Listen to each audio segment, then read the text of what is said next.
کسی بھی انسان سے پیار کرنے کی تیسری وجہ، تیسرا سبب کسی بڑے کا محبوب ہونا ہوتا ہے۔ چونکہ فلاں بڑا اس سے پیار کرتا ہے تو ہم بھی اس سے پیار کریں۔ اس تناظر میں اگر حضرت حسین کو دیکھا جائے، آپ محبوب خدا بھی ہیں، آپ محبوب مصطفیٰ بھی ہیں۔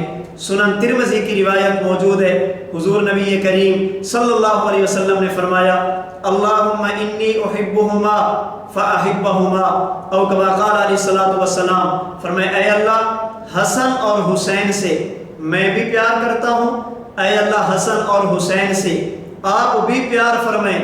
اس کا معنی یہ ہے آپ محبوب خدا بھی ہیں، آپ محبوب مصطفیٰ بھی ہیں۔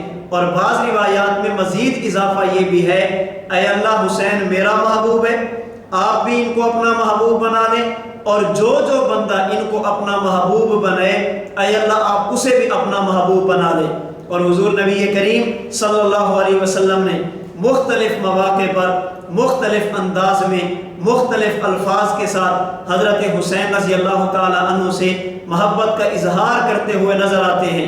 چنانچہ مسند ابی یعلا میں حدیث مبارک موجود ہے، حضور فرماتے من سرہ ان ینظر الی رجل من اہل الجنۃ فلینظر الی الحسین بن علی رضی اللہ تعالی عنہ، جو بندہ روئے زمین پر کسی جنتی کو دیکھنا چاہے، چلتا پھرتا جنتی دیکھنا چاہے، وہ میرے حسین ابن علی کو دیکھے۔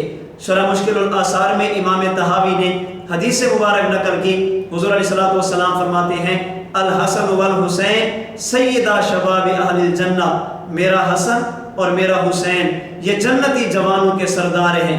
تو ہم حضرت حسین سے محبت کرتے ہیں، اس کا تیسرا سبب یہ محبوب خدا بھی ہیں، یہ محبوب مصطفیٰ بھی ہیں، اور اس کا تقاضا یہ ہے ہم محبت حسین کو اپنا ایمان سمجھیں، ایمان کا جز سمجھیں، اہل سنت والجماعت کی علامت اور نشانی سمجھیں۔ اس لیے ہم حضرت حسین رضی اللہ تعالی عنہ سے پیار کرتے ہیں۔